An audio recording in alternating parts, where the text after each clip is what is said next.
Lecture de l'Apocalypse de Saint Jean apôtre. Révélation de Jésus-Christ que Dieu lui a confiée pour montrer à ses serviteurs ce qui doit bientôt advenir. Cette révélation, il l'a fait connaître à son serviteur Jean par l'envoi de son ange. Jean atteste comme parole de Dieu et témoignage de Jésus-Christ, tout ce qu'il a vu. Heureux celui qui lit, heureux ceux qui écoutent les paroles de la prophétie et gardent ce qui est écrit en elle, car le temps est proche. Jean aux 7 églises qui sont en Asie mineure, à vous la grâce et la paix, de la part de celui qui est, qui était et qui vient, de la part des 7 esprits qui sont devant son trône. J'ai entendu le Seigneur qui me disait, à l'ange de l'église qui est à Éphèse, écris. Ainsi parle celui qui tient les 7 étoiles dans sa main droite, qui marche au milieu des 7 chandeliers d'or. Je connais tes actions, ta peine, ta persévérance. Je sais que tu ne peux supporter les malfaisants. Tu as mis à l'épreuve ceux qui se disent apôtres et ne le sont pas. Tu as découvert qu'ils étaient menteurs. Tu ne manques pas de persévérance, et tu as tant supporté mon nom, sans ménager ta peine. Mais j'ai contre toi que ton premier amour, tu l'as abandonné. Eh bien, rappelle-toi d'où tu es tombé, convertis-toi, reviens à tes premières actions.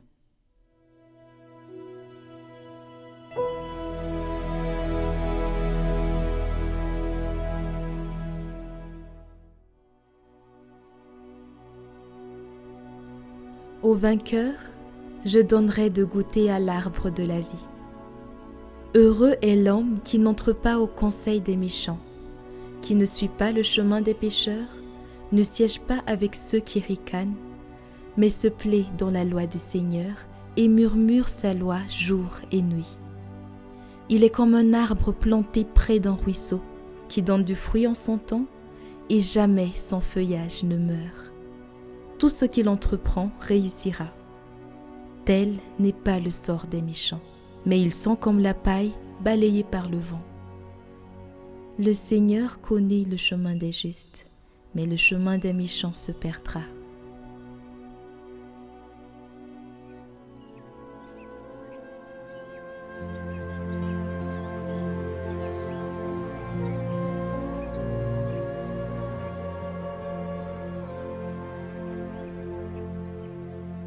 Évangile de Jésus-Christ selon saint Luc.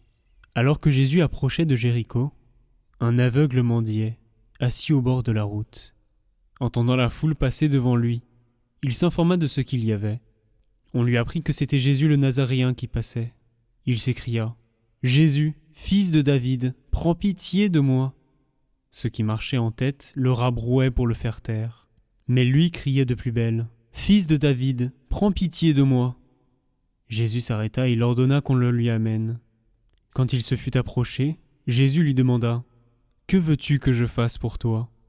Il répondit « Seigneur, que je retrouve la vue. » Et Jésus lui dit « Retrouve la vue, ta foi t'a sauvé. » À l'instant même il retrouva la vue, et il suivait Jésus en rendant gloire à Dieu. Et tout le peuple, voyant cela, adressa une louange à Dieu.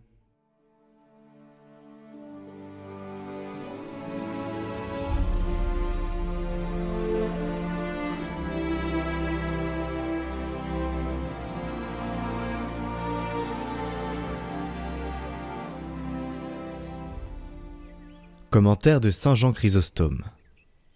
Regardons ces aveugles de Jéricho dans l'évangile de Matthieu. Ils valent mieux que beaucoup de ceux qui y voient clair. Ils n'avaient personne pour les guider. Ils ne pouvaient voir Jésus s'approcher, et pourtant, ils s'efforçaient d'arriver jusqu'à lui. Ils se mirent à crier à haute voix. On cherchait à les faire taire. Ils criaient plus fort. Ainsi en est-il de l'âme énergique. Ceux qui veulent l'arrêter doublent son élan. Le Christ permet qu'on cherche à les faire taire, pour que leur ferveur se montre mieux et pour t'apprendre qu'ils étaient bien dignes d'être guéris. C'est pourquoi il ne leur demande pas s'ils ont la foi, comme il le faisait souvent. Leurs cris et leurs efforts pour s'approcher de lui suffisaient pour montrer leur foi. Apprends par là, mon cher ami, que malgré notre bassesse et notre misère, si nous allons à Dieu de tout cœur, nous pourrons obtenir par nous-mêmes ce que nous demandons. En tout cas, regarde ces deux aveugles, ils n'avaient qu'un disciple pour les protéger. Beaucoup leur imposaient silence, et pourtant, ils ont réussi à triompher des empêchements et à parvenir jusqu'à Jésus. L'évangéliste ne signale en eux aucune qualité exceptionnelle de vie.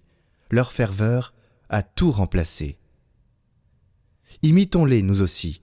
Même si Dieu ne nous accorde pas tout de suite ce que nous demandons, même si bien des gens cherchent à nous détourner de la prière, ne cessons pas de l'implorer, car c'est ainsi que nous attirerons le mieux les faveurs de Dieu.